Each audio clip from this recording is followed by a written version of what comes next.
Ladies and gentlemen, welcome to Go Comedy. It's now time for Let's Just Say. Please welcome your host, Amy O'Brien.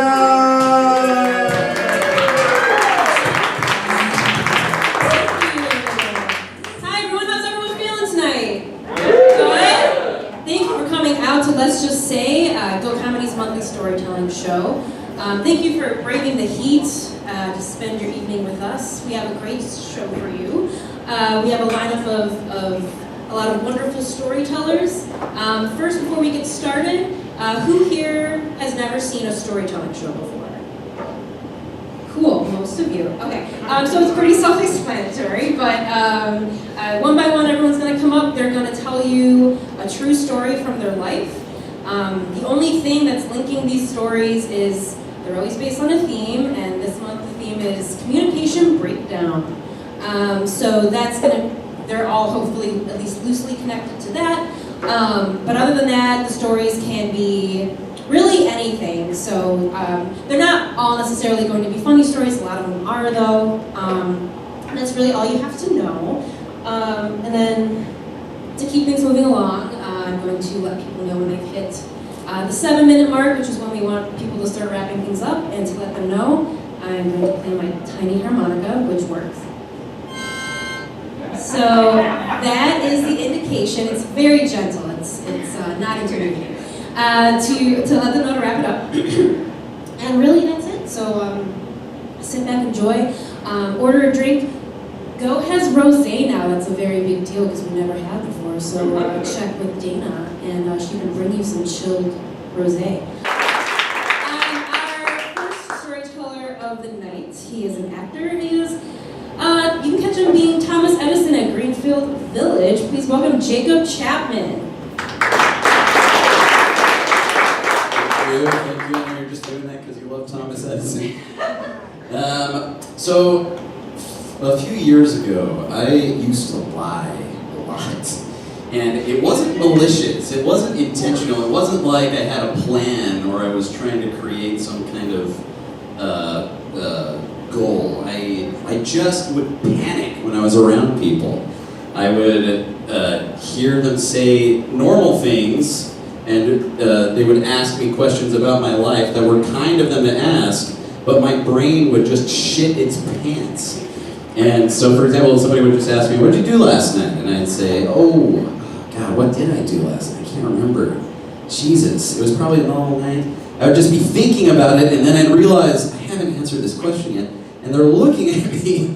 I would often get people responding and saying, "This is a simple question, why can't you answer this?"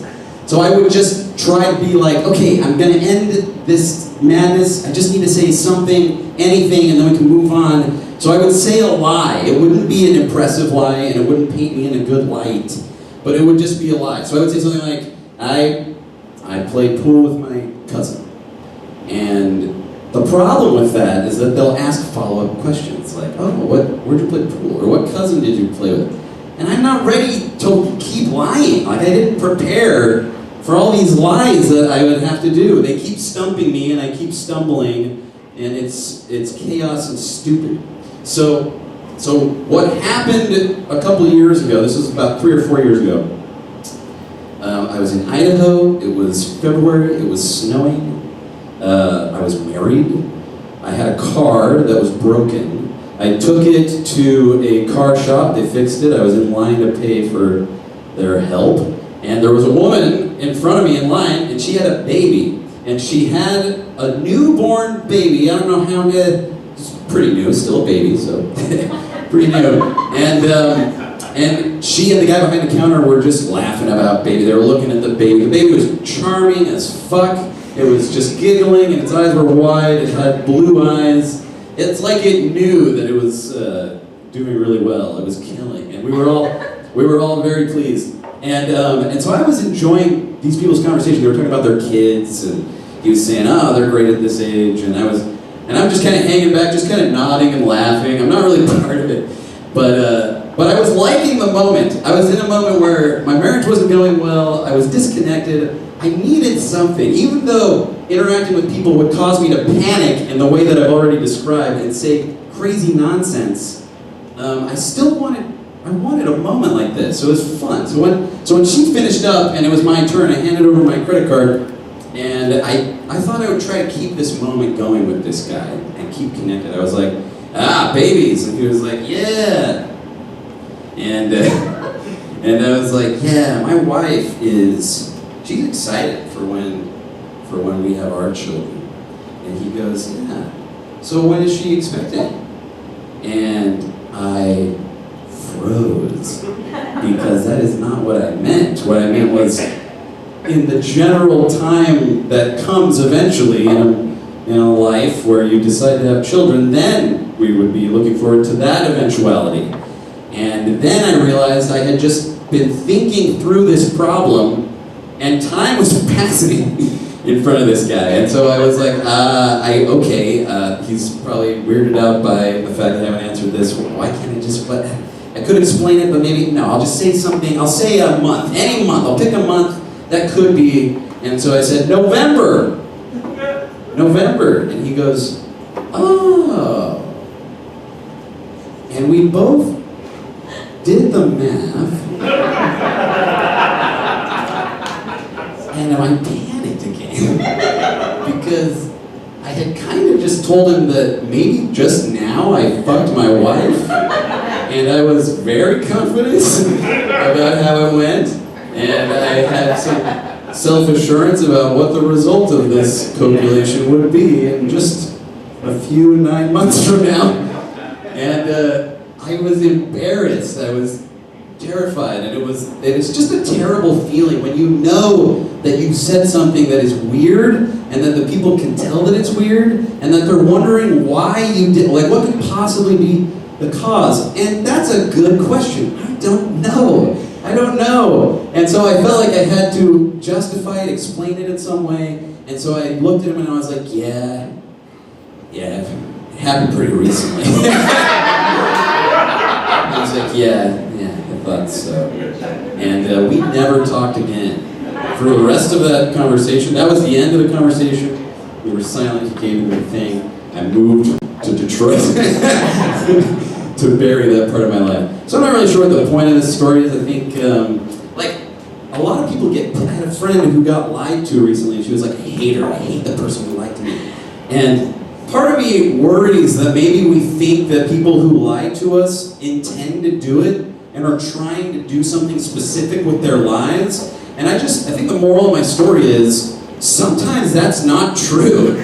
Sometimes you're just talking to a stupid person who is trying to survive their interaction with you.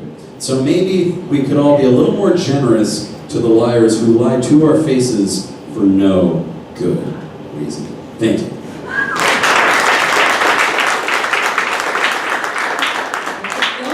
Jacob the liar, yeah.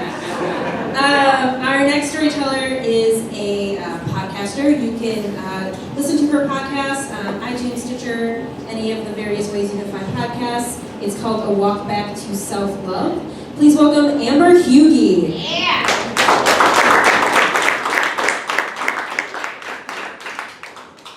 Hello, how is everybody? Great. Good. Everybody make some noise for everybody tonight. I love celebrating people. I really enjoyed your story, because I'm over there like counting in my head like, holy shit, I gotta be on stage for 7 minutes. Like, I'm prepared, but I'm not prepared. My chest is like fluttering, my heart's racing, and I'm thinking, I love the fucking stage. Like, ever since I was a little girl, a bulk of my youth was on stage, and this is my second storytelling experience, and a lot has happened since May, emotionally for me. So I'm gonna take you on a wave, because this is a normal day for Amber. My friends actually are very supportive, and my one friend Lisa, she's like, oh, you are such my colorful friend. And I've never had someone put it like that. But with the topic tonight, communication breakdown, I think that that's everyday life interactions with your relationships, with your job, with your faith, with other humans. Like, there's so much communication in the world of social media that it can be overwhelming. And sometimes you feel like you don't belong. And I have felt like I've never belonged my whole life. And it starts back to being a baby. I came out the womb with like fire engine red hair. Okay, the joke in the family was that Amber was the milkman baby. I'm like, who the fuck is a milkman? Do we even have a milkman? And then every era of my life, and you get into elementary school, and you're the only redhead in your class. So much so you get an achievement award for being the only redhead in your class. I'm like, I really an achievement? And then you get into high school, and then you get into relationships and communication and not belonging, and it becomes so frustrating. But I would have to say that the most complex communication breakdown is with yourself, because sometimes it can literally break you down. And a lot of times I'm stuck in here, and I can't get the thoughts out, from thoughts to words to actions, and then you have miscommunication with people. The next thing you know, you're labeled as crazy. You're labeled as too much, too sensitive, too whatever. And you start to kind of crumble inside, and you start to think that something was wrong with you, that maybe God fucked you up. And he's like, we're just gonna put this one in the world and see how that turns out. You know, you really start to question everything. And I was talking to a friend today because I'm like, you know, for some reason I'm like really nervous. Like 7 minutes is a long time, and I'm a former radio personality, so I know 7 minutes is a long time. I'm like, I have to fill 7 minutes to talk about like something that is so hard for me to talk about, because as much as I love to be flashy, and as much as I have been in an industry before where it was about being in front of the crowd, a lot of times I have a hard time fully being me, because I was always told not to be me. And when I was talking to my friend, she's like, you know, sometimes it's like going into an amusement park. You never know what ride you're gonna get on when they are. Like, you just never know. And yesterday I had one specific incident happen, but it was so many as a collective that ended up driving me into a manic state. And I was sending her messages, and I knew it. I was so conscious. I was like, I feel like I can't get out of this head, and it's spinning, and it's overwhelming, and I don't know how to make it stop, but I have to release myself. And that's where I find freedom, when I'm in those manic states, when I'm communicating with myself, but sometimes they're not always the best thoughts. Have you ever really paid attention to what you tell yourself? You know, that your thoughts actually become your things and actions on the outside? Because it took me so long to understand that the communication with other people was because I didn't know how to communicate with myself. And it's taken me these last couple years to truly understand me. And I've had to break myself down completely and really stand into the world naked, like even down to my name, because I had a different name in radio. So I literally stripped everything down, and I had to face my shadows and communicate with myself. And try to maneuver my way through life and communicate with other people. And actually somebody last night said, Amber, like what? Like, you really do talk about yourself a lot. Fucking what? Like, who says that? And they're like, you know, you talk about yourself a lot. And I felt so offended. I was like, wow. You know, like, I was shaking. I was so pissed. Like, you know when someone says something to you and you're like, how dare you? And then I had to, like, really think about it. And I'm like, yeah, because I don't have any children. I don't have a significant other. In the last 10 years of my life, I've had to learn how to handle me. How to repair the relationship between me and me. How to communicate. How to love. How to nurture. And how to be okay with being you in a world that doesn't want you to be you. And that's the hardest thing to accept, is you.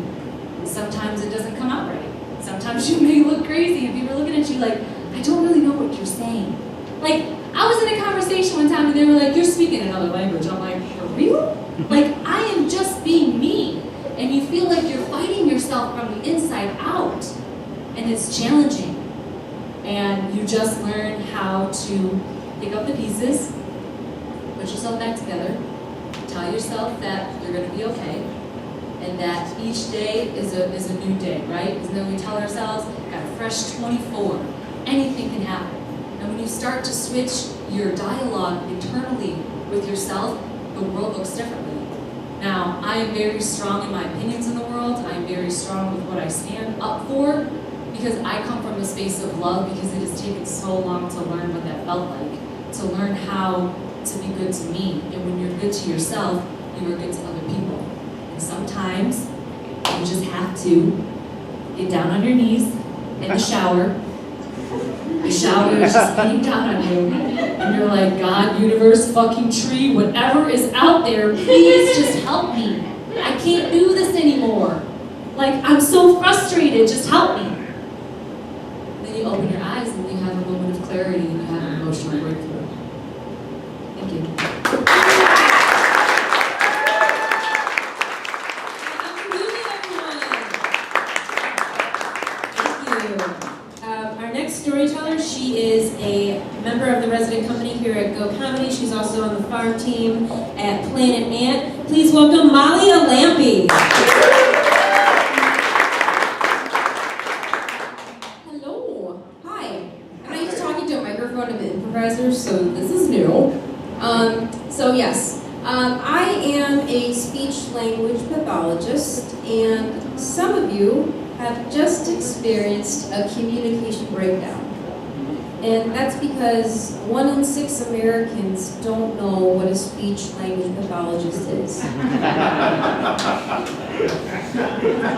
just made that up, but that's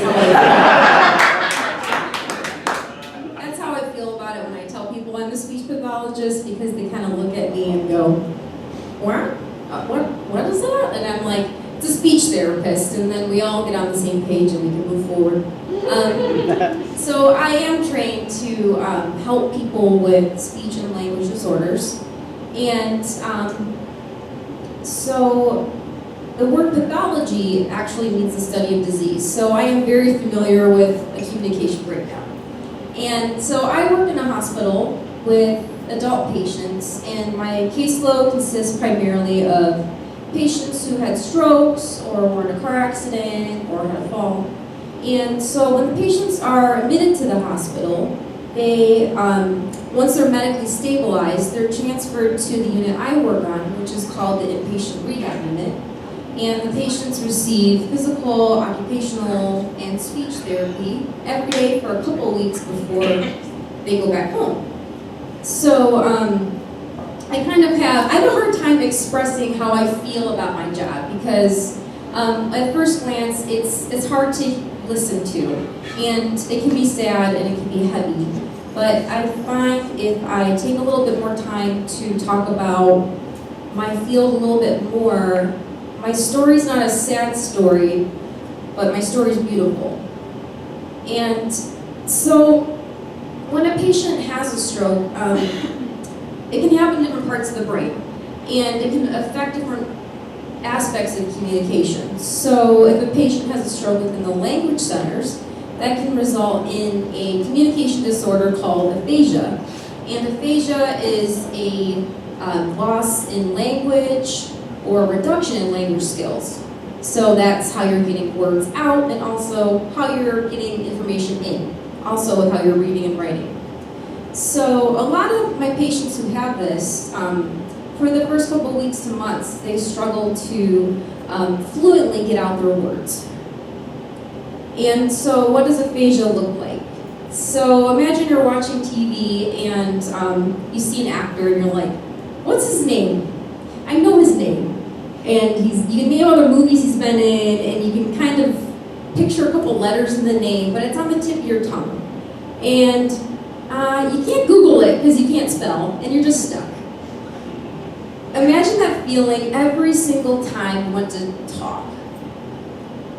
And some patients can get out a couple words, but it's in fragments, and it takes an assistance of someone else and extra time to get out a simple idea. And so something that can take me 10 to 15 seconds to say will take somebody with aphasia maybe 20 minutes. And so you can imagine the frustration, and sometimes my patients will express to me that they feel alone and trapped, and all they want to do is cry. And I hold their hand, and I try my best to comfort them, but sometimes I get teary-eyed and I cry too.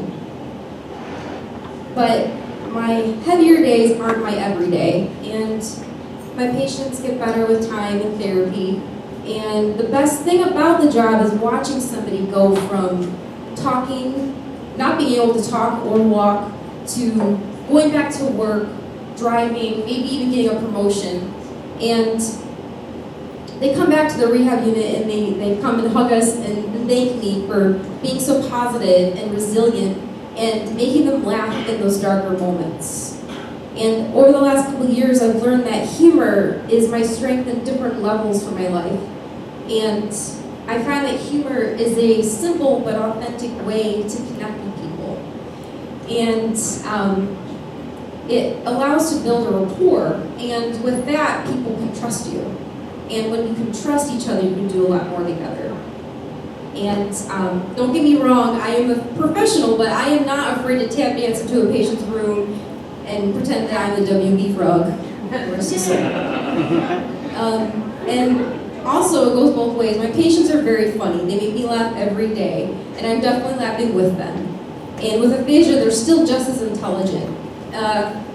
For example, when we're working with patients and trying to get them to say one single word, there's a type of task that we have them do called an automatic speech task. So that's counting, saying the days of the week, the months of the year, the Pledge of Allegiance, stuff that's really deep embedded in your brain you learned when you were a small child. And so we're working on that with the patient, and then also there's another kind of task we do called the phrase completion task.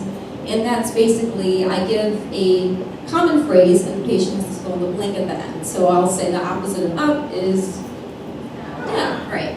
So I kind of use these two things together with this patient, and we're doing nursery rhymes.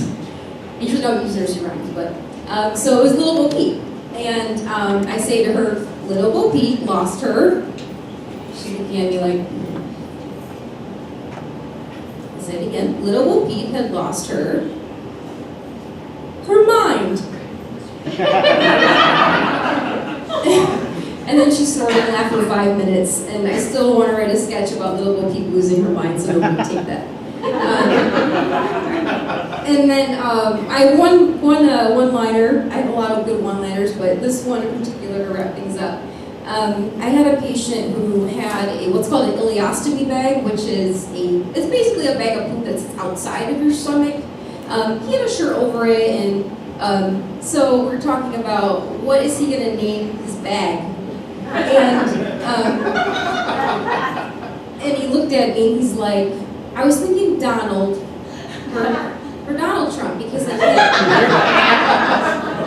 can't think of a better name for a bag of shit.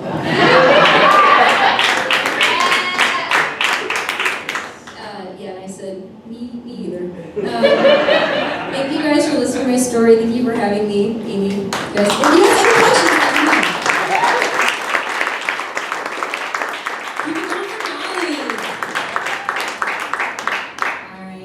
Storyteller. He is an actor and improviser. Please welcome Nick Bulahanis.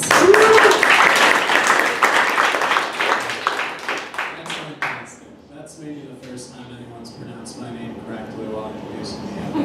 So that's really nice. It's Nick Bulahanis, boo like a ghost, la like a song, ha like a laugh, and nest like a monotonous monster. So all of these stories that have gone so far have been very personal, sensitive and very deep, and I don't think this is one of those at all. It's about my college roommate who isn't me. He kind of is me actually. He's like me if I was like 20% more awkward and like 100% more funny. He's like does anyone who know who Tommy Wiseau is? If Tommy Wiseau and Larry David had like a forbidden love child, that would be us. We met sophomore year of college, and our first miscommunication, this is communication breakdown, right? Our first miscommunication happened about a weekend. I noticed he was just leaving all of his crap everywhere in the group space, and I wasn't as sensitive as I am now, and I told Alex, hey, even guinea pigs just shit in one corner of the cage.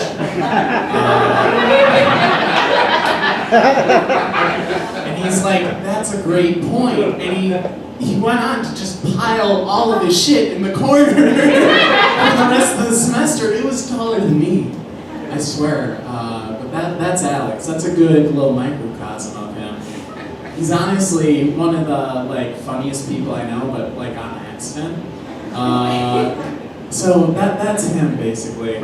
And he was raised by these two immigrants, Serbian parents who came here, and they've just got a different point of view on everything, and so does he, basically. So that really set him up for being hilarious.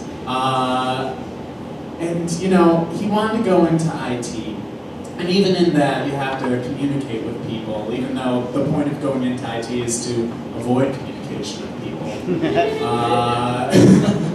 So we took a group communications class together, and I mean, honestly, it seems like everyone else in the class like knew each other, and grouped up basically, but we were just kind of the misfit group, and it was still kind of awkward, even like a month in or so. So one day, this fateful day, our professor assigns us an in-class reading, right?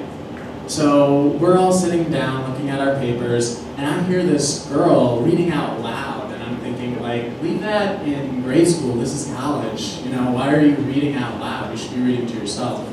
So I look over, and I don't have the guts to say anything, really. But of course Alex does, and he stands up to do this, and he's like, hey, could you not? And she seems like very perturbed, like, oh my god, what's going on? And she's like, tries to explain herself, and he just cuts her off, and he's like, no, this is distracting. You're like taking away from everyone else's like reading time. And I tried to diffuse the situation and say, Alex, if it's bothering you, why don't you go on the other side of the room so you can't hear them as well? And he goes, okay, fine. Are you guys coming with me? And we all go, no. So he finishes reading in the corner, the class gets out. I noticed something that I didn't notice before, and I go up to Alex and I say, hey, Alex, do you know what happened? And he says, yeah, I know what happened. I stood up to someone being annoying, and all of you guys sold me out.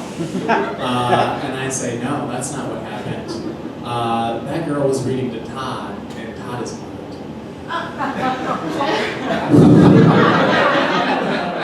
So Alex is mortified. He's horrified by this act that he's done. And if you couldn't tell from what I've been talking about already, he's a man who's repeated this miscommunication thing again and again and again. So he's picturing like he's about to be the nerd in an 80s movie where he's like being thrown in a dumpster, or like he's getting swirlies and his briefs are up a flagpole, basically. Like that's his life. Like, so he goes up to the professor, and he does feel bad, and he explains the whole situation really profusely.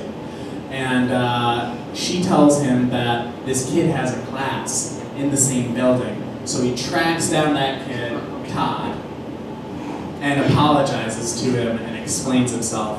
And all Todd does, he sits back and he says, oh, I'm surprised you didn't see that. Okay, so that should be the end of the story, but it's not. It's not the end of the story. So I run into Todd about 2 months later at a party, and I find out 2 facts about him: that he's only partially blind and that he's fully an asshole. I mean, I couldn't get through a conversation with him without him sprinkling like, oh, that seemed short-sighted, or oh, that really blindsided me, and I'm just like, fuck this guy. I hate this guy. And then I go to tell Alex that I want to do this story when I got asked to tell this story in front of you guys, and I get out the words that he's partially blind, and he goes, motherfucker! Thank you.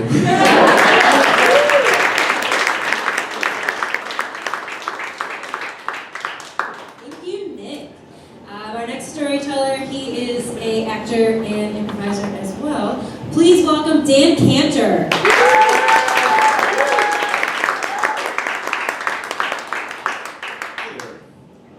This is a little change of gears. So, this happened, luckily it's fading back into history, but quite some time ago I was freshly at the front end, a few months into what became, and pretty much out of the gate, was an acrimonious divorce. And our daughter was 10, and the household sense of family was all blown up. You've seen that picture before. It's not a lot of fun to live. So I'm getting settled in post-divorce apartment, living by myself, getting used to doing that. We have this one child who is feeling like a ping pong ball between the two houses. And this one afternoon, I think it was a weekend, I get a phone call from the soon-to-be ex. I'm taking our daughter to the Beaumont emergency room. Thought you'd want to know. Click. Okay. Are we dealing with the flu? Are we dealing with, she twisted her ankle, she cut herself, or she got Ebola, or all of a sudden there's an alien about to erupt from her? I don't know what's going on, but I really love my daughter, and I really just freak. And because the communication had been so wonderful between my soon-to-be ex and myself, and I was so worried about my daughter, but so avoidant of having to deal with my ex, I didn't even bother trying to call her back to clarify. I just jumped in the car. I knew how to get to Beaumont because there were so many people in my family that had various chronic illnesses, so we're frequent flyers to Beaumont. You should see the lounge they have for you if you have relatives that have been there multiple times in the last month or 2 months. So I'm racing off to the hospital. And what goes through my mind is I'm thinking, how nuts was that phone call? And is my daughter going to die? And I'm thinking, you know, I met my ex, introduced by a mutual friend who was pre-med in college. It was middle of my senior year, and she said, "Oh, you guys will like each other. You both like theater." Okay, Miss Science. And perhaps things got off to a little miscommunication right out of the gate. On our first date, or first meetup, if you know the University of Michigan, and back, I was there in the 70s, you guys weren't born yet. There was a place called Drake's Sandwich Shop. It was a tea shop, made malteds, almost, that kind of thing, but tea, coffee. And I got there, I thought we were meeting at 2. It wasn't until around 2:20 I looked at my calendar and said, "Oh, we're meeting at 3. I sat down, got ordered. She shows up at 3 and like indignant that I bothered, or that I didn't wait for her. So we had a little miscommunication at the first meeting. Now we went together for 6 years. I never stopped hearing about, "Oh, the first time we met, you were so into yourself that you didn't wait for me." I should have known then. But we did connect. We did love each other. We did fun things together. We got to the point of finishing each other's sentences. We lived in New York City. We, at 2 in the morning before Thanksgiving, would go and walk a few blocks to watch the Macy's balloons get blown up. We walked our dog in the park. It was really great. We went to Florence, and I spontaneously, on the Ponte Vecchio itself, took her into a jeweler and bought her an emerald ring. I mean, I didn't have the money for that, but I did because she was important. We weren't communicating like that today as I raced to the hospital. And I realized, you know, now looking back and understanding the dynamics of what was not a good, healthy marriage, and what I was not in a place communicating very well. I was not present. I didn't pay attention enough to the people around me at the time. I know that I had a lot of stuff that didn't work. It wasn't just her, it wasn't just me. But I've come a long way, and I had actually started to come a long way at that point. and I knew I needed to be present for my daughter again. I get to the hospital, park in the emergency, the ER parking lot, and race in, find where my daughter and my ex are, and identify, well, she has a fever, she's burning a little over 103, yes, it's worth my ex bringing her to the hospital, she needs fluids, la la la. I stay with them, daughter's gonna be fine, everything gets resolved. It's a few hours later, I think it was even maybe 4.5 hours in the hospital. Finally, things downshift, they're being discharged and time for me to go home. And I go out to the parking lot and I find my car, driver's side door is open. Keys are in the ignition.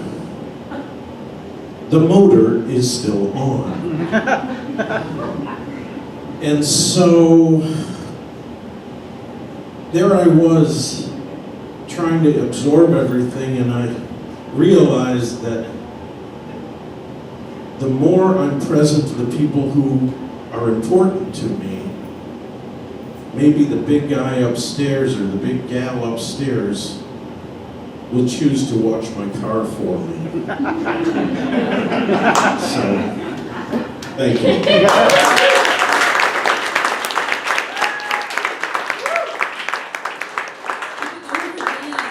That story was 7 minutes exactly. So if you're sitting out there and you're like, this seems like fun, maybe I want to try it, you are in luck. This is a monthly show.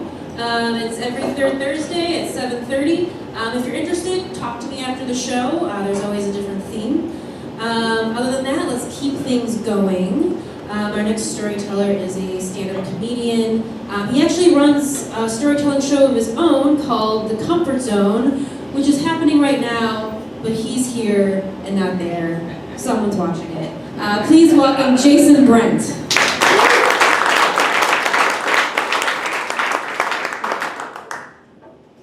My show's better. I don't do themes, so you can just... Oh, I'm also doing it 3 times next month.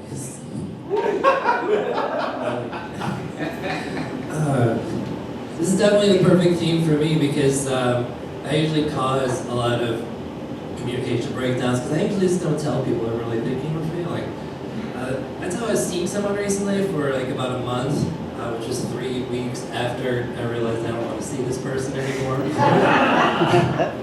But how do you tell someone over instant messenger because she insists on talking that way? I don't want to see you because you're really boring. Didn't work out. I also learned you're not supposed to give that specific reason when you break up with someone. Not having all the information tends to get me into plenty of awkward situations. Like a few of them involve sandwiches, kind of. I was walking into work one day. I was new to the Milwaukee area, so I'm walking into my brand new telemarketer job.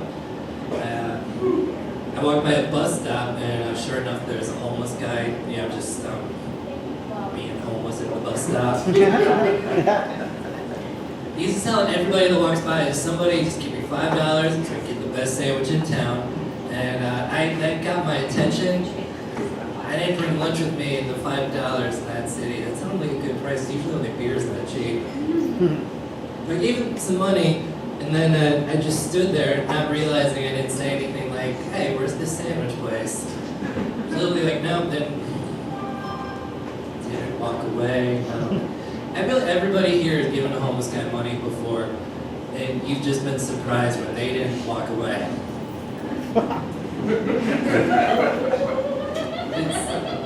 I caused that same reaction in somebody. It didn't really go where I was going to think it was going to go, though, because after like 3 minutes of me just standing there, 3 very slow minutes, he just looks up and makes eye contact with me and says, what the hell's the matter with you, boy?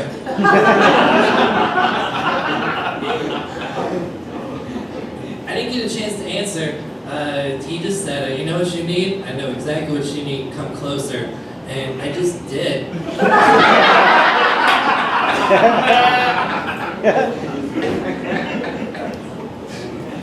And that's when he said, you need love. Not the kind of love your mom and dad give you, it's the kind that gets you right here. And that's when he reached around me and grabbed my ass.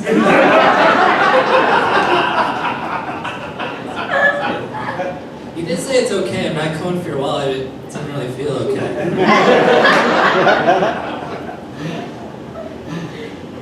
All because he couldn't say, I said, where's this sandwich place? I now know that that's the weirdest way I've ever been lied to about a sandwich before. That was fun. I had to tell my boss on my first day why I was late for that reason. If you ask me after this if I can still trust homeless people, the answer is still no, but I'm still going to give them my money constantly. Sometimes fun things happen. Imagine my surprise, also in Milwaukee, not long after that. I'm getting off work at a different job, not a telemarketer job, it's still a job. It's like 11 o'clock at night, and the only place that was still open for some reason was Jimmy John's. And I was hungry, I gotta walk home. I was working in a juice bar with no food in it. I just go get the sandwich, and then I start walking home. I'm on the phone with my girlfriend at the time. If you guys remember what flip phones looked like, it was that long ago. Had one.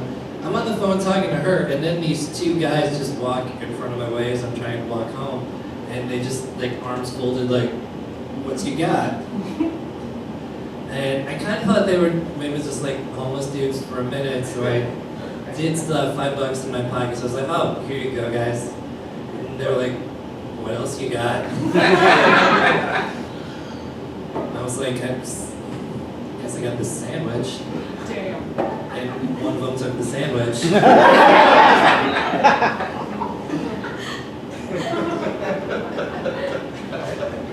You should also know I didn't turn around and go in the opposite direction. I was still just standing there with this guy that just took my sandwich from me. And then I think he thought something else was going on, because then he says, you seem like an okay guy. You want to follow us down the street? Introduce you to my nephew. He's got the biggest dick you'll ever get to see. You'd be surprised how fast you can think. Man, what if I really take them up on this? That is the biggest one I've ever going to see.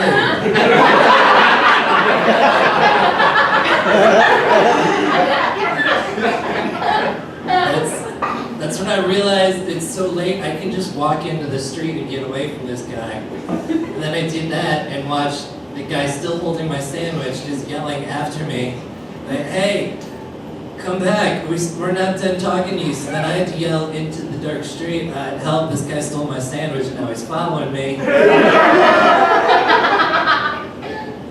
I said that is a very scary looking white dude walked out of the Papa John's Pizza. The kind of scary looking, if you picture an angry bulldog, he's like that kind of angry white dude. At least it draws in cartoons. I said it to him, and he just looked, and after he stopped laughing at me, he turned and saw the guy holding the sandwich, and then just stared at the guy folding his arms. I'm not a scary person, so I can't replicate the face. But it did make Uncle Pimp go away.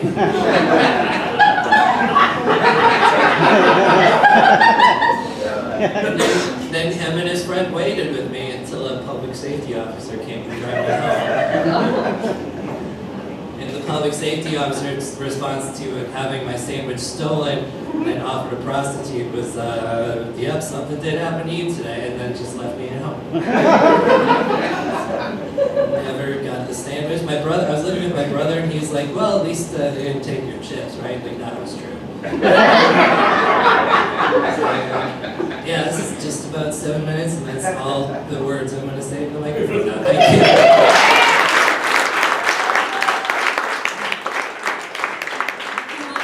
In my mouth. That was 7 minutes exactly again. That's amazing. Jason Brent, everyone. He's not scary.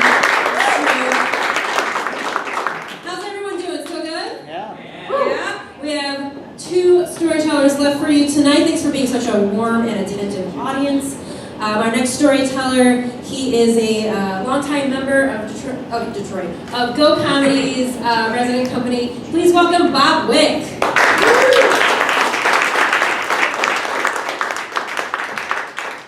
Thank you. Really quick, let's just take a survey. Who here has done something embarrassing for love? Or to obtain love? All right, we got some honest people in the back. We got some lucky ones in the front. Cool.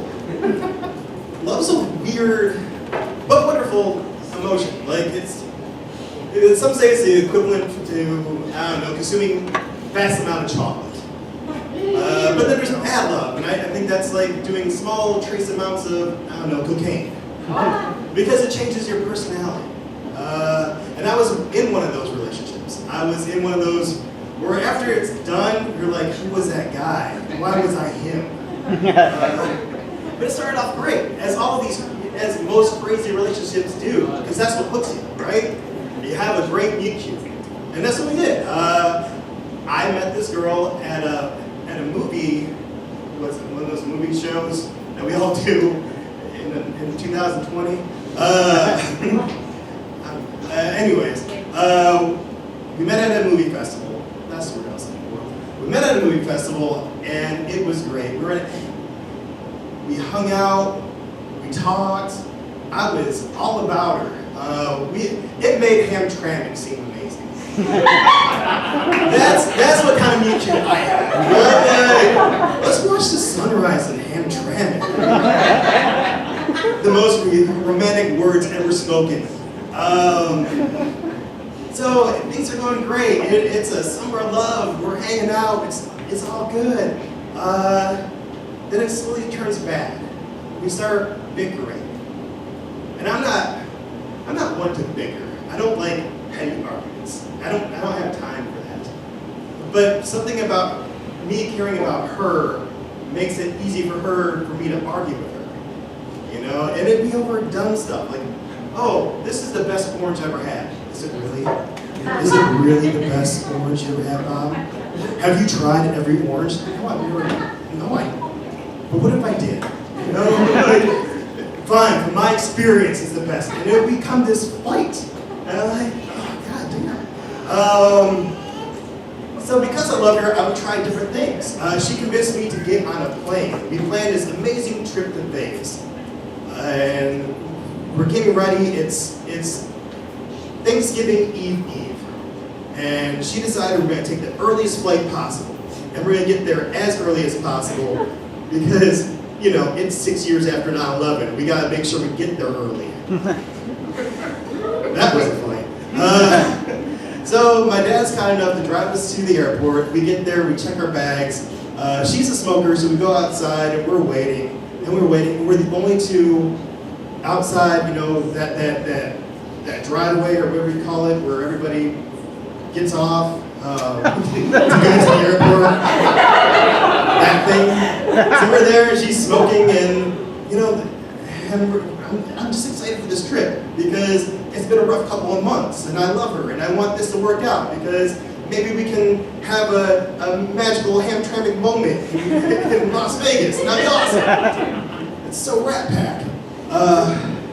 So we're there, and she's finishing her cigarette, and this big stretch Hummer little Accord.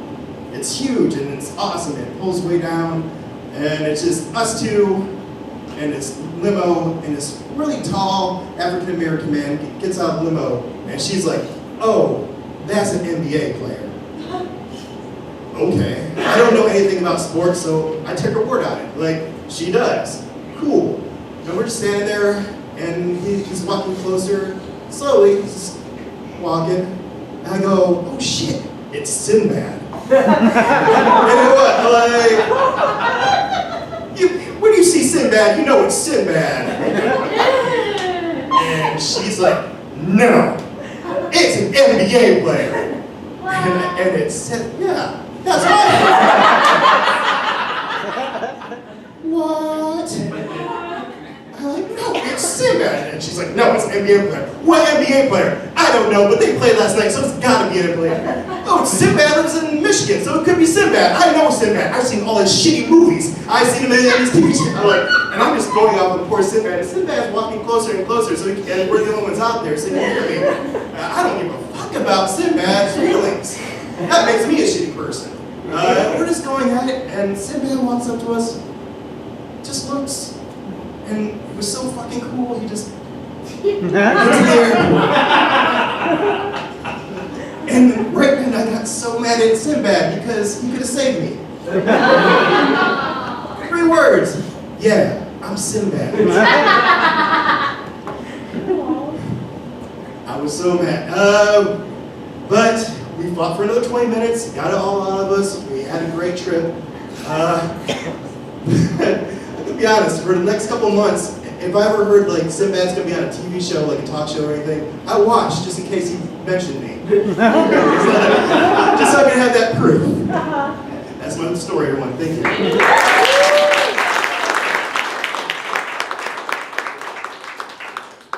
you, Bob.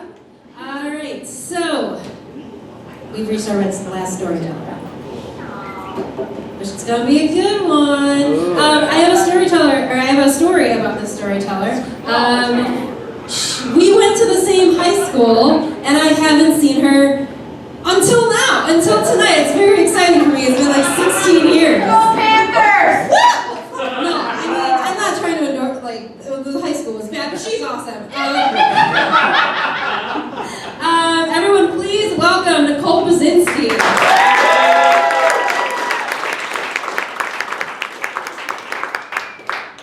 So this is my first time doing this, so pardon me if I hold the straight because I don't know to my other hand.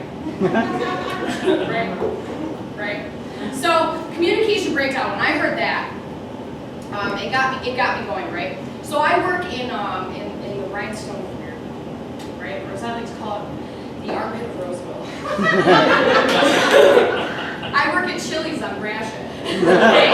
So when you're talking about communication breakdown, you're talking about drunk people that are like taking a day, right? But they're at a family establishment. The problem is the family establishment isn't what you think it is. It's Chili's on Gratiot. Okay? So I've been there like a week, right? I'm like, okay, I'm about to make some money, right? We're gonna do this. I get a table that comes in, it's at a booth, right? You think as a server, like when you get a table at a booth, like they're gonna be decent people. Lies. Bullshit. 100%, right? So this guy comes in, he's got like the flyest gray sweatpants on, and he's got his 2 grown daughters with him, and I'm like, okay, this is gonna be a good time. So I seat them, I get them their drinks, and he comes and he's like, come here. I gotta ask you something. And I'm like, what? He's like, how much is a shot of Crown? And I'm like, fuck. Here we go. I'm 34. Why am I surprised that there are like obscenely drunk people that come into Chili's on a Monday, right? You gonna learn today, Nicole, right? So this guy comes in and he's like, I just need a shot of Crown. And I'm like, fuck it. Okay, cool. So I give him a shot of Crown, right? So they order their food. It should have been like an indication. This guy gets a salad with no dressing. And I'm like, weird flex, buddy, but okay. So I bring him a salad, right? And so I noticed he's going to the bathroom a lot. I'm like, okay, like I have friends with little bladders. It's fine, right? Cool. So, but every time he comes back from the bathroom, he's way more drunk than he was the time before. Like, wow, noticeable. And sidebar, let me put this in here. I've been in and out of active addiction for like 20 years, okay? I am no stranger to making a fucking scene, okay? I am no stranger to like stumbling somewhere, one titty hanging out, shit being weird as fuck. That's what I do, okay? You're welcome. So, this guy comes back from the bathroom, and his daughters are like, oh, Jesus fucking Christ, the dad is doing his thing, and I'm like, do you want any more chips and salsa? So like I'm just doing what I know. So I noticed like the girls are like sitting on the edge of the booth. Like they're like, oh okay, Dad, finish your salad. And then so I'm like doing my rounds, around my tables and shit. It takes me a while, fat, whatever. So I fucking walk past the table and the girls are gone. Fuck. So who's paying this bill? And I look down and Dad's in the booth, just chilling. gray sweatpants, piss. Just pee. Somewhere in this general area, there's urine. And I'm like, oh, there's a table of 4 next to him. So I'm like, hi, welcome to Chili's. My name's Nicole, don't mind this shit show over here. This guy's drunk as shit. So I'm like, oh, maybe he'll just go get him some water. Listen, if you're an alcoholic of any of sorts or even kind of close to it, you know that water's not helping you at all. So this guy goes to the bathroom like 11 times. He comes back. So I'm like, you know, maybe I work for a corporation. Maybe this is the time to get the manager. The problem is the manager on duty that day is like a squirrel. He's like, what do? I'm like, you're the fucking manager. You make salary. Did you go to a class for this, David? Right? So this guy goes to the bathroom full of pee, and I'm like, you know, because I'm an addict, so I'm really good at hiding things, or so I think, right? Know that he knows. So I go past the booth, and there's this half pint of Crown, and I'm like, so I grab the pint of Crown, and I'm like nonchalant about it, and I pass it like a football to my manager. And he's like, I got it, you're good. So at this time, I'm like, maybe I should bring him your bill, even though the girls left. So the daughters are gone. So I bring this guy his bill. He pulls out like a crumbled wad of like ones, and I'm like, fuck, I'm not getting a tip. Like, that's how you know you're a piece of shit, is when you're like, fuck this guy in his situation, where's my money? Right? I don't give a shit that you pissed yourself, 20% or get the fuck out. So he's like, so he's like laying in the booth, this dude has nap time, and he's like, why did you leave me here? You need to come back. Is that Braxton? Yeah. It's my bad song, sorry. So this guy is like, I'd rather leave me here, and I'm like, give me your smartphone, I'll call your daughter. So I call the daughter, and the daughter's like, fuck him. So I planned this field trip, LaShonda. Right? This was my doing. Not at all. So we put him in like a section away from everything else. Like when you're at church and kids are crying, you're like, right? So we put this guy in another section, and people around us like, did you know you had a man brain? Somebody peed. I'm like, oh, Karen, you don't say. I had no fucking clue. So, you know, I'm like, does anybody want more chips and salsa? Because that's so this guy's in the other section, he's like yelling, like causing a scene. Now, before you judge me, you should know that I was the one that made the scene for the longest time. I was the professional at making scenes, right? Alcohol, drugs, whatever it may be. So part of me has sympathy for this person, but the other part is like, go home and do this, right? So, so we get like the pound of Crown, we like throw it, we like dump it out, and so I mean, I didn't get a tip. I don't know if you guys were waiting for that. Oh my God, right? Like you didn't know that was gonna happen.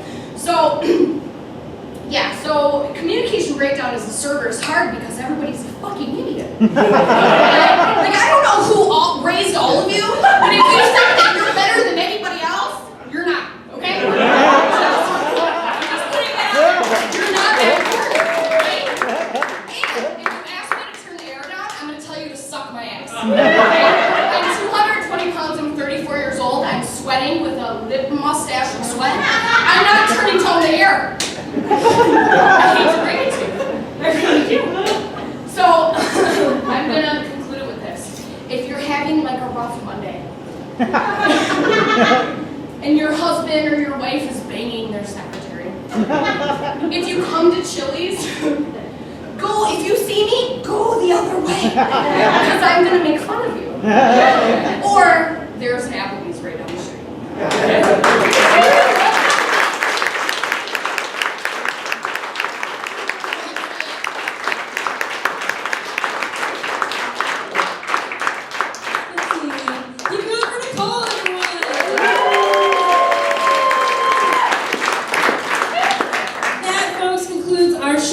For the night. a troop reality check. It's an improvised reality show. It's very funny. Otherwise, the bar's still open. If you're going home, drive safe. Thanks a lot.